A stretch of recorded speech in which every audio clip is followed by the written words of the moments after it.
Hello বন্ধুরা, তোমরা সবাই কেমন আছো? আমি তো বেশ ভালোই আছি, আশা করছি তোমরাও ভালো আছো। আর আজকের ভিডিওটা হচ্ছে আমরা এবছর শীতে একটা পিকনিক করেছিলাম, আর সেটা অফিসের সবাই মিলে। আর এই পিকনিকের ভিডিও নিয়েই থাকবে আজকের ব্লগ। চলো দেরি না করে ব্লগটা শুরু করা যাক। সকালে ঘুম থেকে উঠেই আমরা ফ্রেশ ট্রেশ হয়ে নিলাম, স্নান করে নিলাম, তারপর রেডি টেডি হয়ে আমরা বেরিয়ে পড়লাম পিকনিকের উদ্দেশ্যে। আর আজকে আমরা পিকনিক করতে যাচ্ছি আমাদের দুর্গাপুরেরই ওমস অর্গানিক গার্ডেনে। আর আজকে পিকনিকে আমাদের সাথে যাচ্ছে সুম্মাদি, রূপাদি আর ওদের হাজবেন্ডরা, আর বৃন্দাবন, পবিত্র, আর এদিকে আমি আর পায়েল অলরেডি বেরিয়ে পড়েছি আমরা পিকনিকের উদ্দেশ্যে।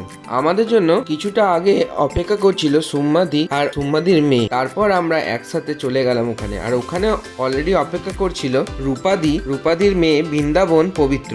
আর আমরা লাল মাটির রাস্তা দুপাশে জঙ্গল পেরিয়ে পৌঁছে গেলাম আমাদের পিকনিকের স্পটে, অর্থাৎ ওমস অর্গানিক গার্ডেনে। আর ওখানে পৌঁছে আমরা গাড়িগুলো পার্কিং করে ভেতরে ঢুকে পড়লাম। আর আমাদের ওখানে পিকনিকের জন্য বুক করা ছিল। আমরা নিজেরা রান্না বান্না করে খাবো না, ওখানেই খাওয়া দাওয়ার ব্যবস্থা আছে, আর সেটাই আমরা বুকিং করে নিয়েছিলাম। যে যা খাবো তার পছন্দ মতো খাবার আমরা বুকিং করে নিয়েছিলাম। একদম সকালের টিফিন থেকে শুরু করে দুপুরের লাঞ্চ এবং ইভিনিং এর স্ন্যাক্স সব কিছু ছিল ইনক্লুডিং। তো চলো আমরা ভেতরে ঢুকে পড়লাম।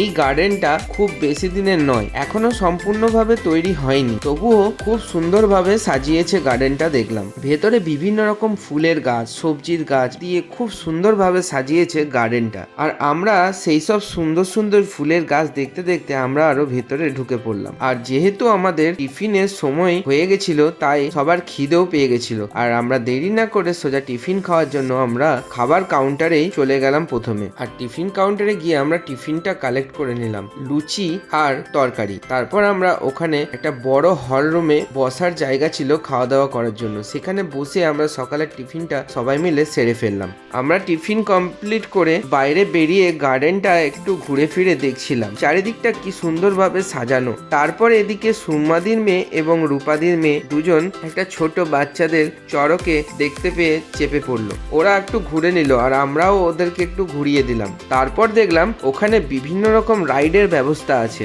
আর এখানে ডবল সাইকেলের ব্যবস্থা আছে একটা। সেই ডবল সাইকেলটাই আমরা চাপবো বলে ঠিক করলাম, তাই টিকিটও কেটে নিলাম এবং সাইকেলে উঠেও পড়লাম। আমি আর পায়েল এই ডবল সাইকেলটা চেপেছিলাম, আর আরেকটা সাইকেলে বৃন্দাবন আর সুম্মাদির মেয়ে চেপেছিল। বেশ ভালো মতো পুরো গার্ডেনটা ঘুরে রাইড করে নিলাম এই সাইকেলে করে। খুব মজা হলো, আর অনেকদিন পর সাইকেলিং করলাম। আর এরকম ডবল সাইকেলিং তো করিনি, ফার্স্ট টাইমই বলা যেতে পারে। খুব ভালো লাগলো সাইকেলিং করে দুজনের। তারপর পাশেই একটা ছোট্ট পাহাড়ের মতো জায়গা ছিল, আর আমরা সবাই মিলে সেখানে গিয়ে উঠে পড়লাম। ওপর থেকে পুরো গার্ডেনটা দেখা যাচ্ছিল, বেশ ভালো লাগছিল। আর তার পাশেই একটা ছোট্ট ঝিলের মতো ছিল, সেখানে বোটিং করা যাচ্ছিল। তাই সবাই বললো বোটিং করবে, তাই বোটিং এর জন্য টিকিট কেটে নেওয়া হলো। কিন্তু বোটিং এ প্রচুর ভিড় ছিল, তাই কিছুক্ষণ ওয়েট করার পর আমরা চলে এলাম অন্যদিকে। এসে একটু আড্ডা দিয়ে আমাদের দুপুরের লাঞ্চের সময় হয়ে গেছিল, তাই আমরা লাঞ্চের জন্য সেই হল রুমে চলে গেছিলাম খাবারটা কালেক্ট করে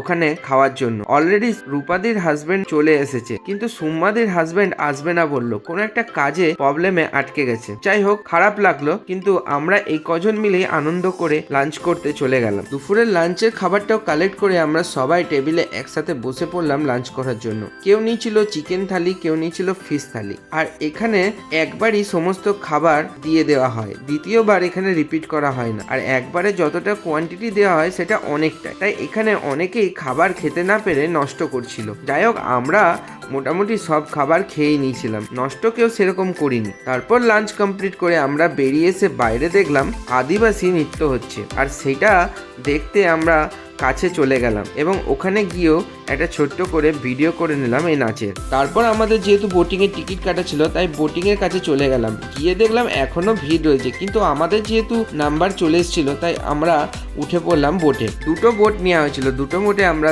পুরো গ্রুপটা ভাগ হয়ে উঠে পড়েছিলাম। বেশ ভালো করে আনন্দ করে বোটিং করলাম আমরা সবাই। তারপর বোটিং করা আমাদের কমপ্লিট হয়ে গেল, আমরা উঠে পড়লাম বোট থেকে। এই সমস্ত করতে করতেই বিকেল হয়ে গেছিল। এরপর আমাদের ঘর যাওয়ার তাড়া ছিল, তাই আমরা সোজা চলে গেলাম ইভিনিং স্ন্যাক্সটা কালেক্ট করতে। আর গিয়ে আমরা ওখানে গরম গরম চা আর ইভিনিং স্ন্যাক্সে ভেজ পকোড়া কালেক্ট করে নিলাম। গরম গরম পকোড়াগুলো বেশ টেস্টি ছিল। সবাই মিলে সেসব পকোড়া টকোড়া খেয়ে আমরা ওখান থেকে বেরিয়ে পড়লাম। সত্যি এই ছোটখাটোর মধ্যে এখানে আমরা সবাই মিলে খুব আনন্দ করলাম। আর পিকনিকের জায়গায় যদি পিকনিকের মানুষগুলো যদি মনের মতো হয় তাহলে তো আরোই ভালো হয়। আর সত্যি করে এখানে সবাই ছিল মনের মতো, খুব ভালো লাগলো এবং খুব আনন্দও করলাম। তারপরে বেরোনোর সময় রূপাদির মেয়ে আমার ফেসবুক পেজ বা ইউটিউব চ্যানেলটাকে সাবস্ক্রাইব আর লাইক করে দেওয়ার জন্য একটু বলে দিল। সত্যি খুব মিষ্টি লাগছিল। ফাইনালি আমরা বাইক বের করে সেখান থেকে বেরিয়ে পড়লাম বাড়ির উদ্দেশ্যে, যে যার বাড়িতে। এই ছিল আজকের ভিডিওটা তোমাদের কেমন লাগলো আমাকে অবশ্যই জানিও কমেন্ট করে। আর ভিডিওটা ভালো লাগলে লাইক করে দিও আর শেয়ার করে দিও। তোমরা যদি আমার ভিডিওটা ফেসবুক পেজ থেকে দেখছো তাহলে আমার ফেসবুক পেজটা ফলো করে দিও। আর যদি তোমরা আমার ভিডিওটা ইউটিউব চ্যানেল থেকে দেখছো তাহলে ইউটিউব চ্যানেলটা সাবস্ক্রাইব করে দিও। আবার দেখা হবে পরের কোনো ভিডিওতে। আজকের মতো টাটা।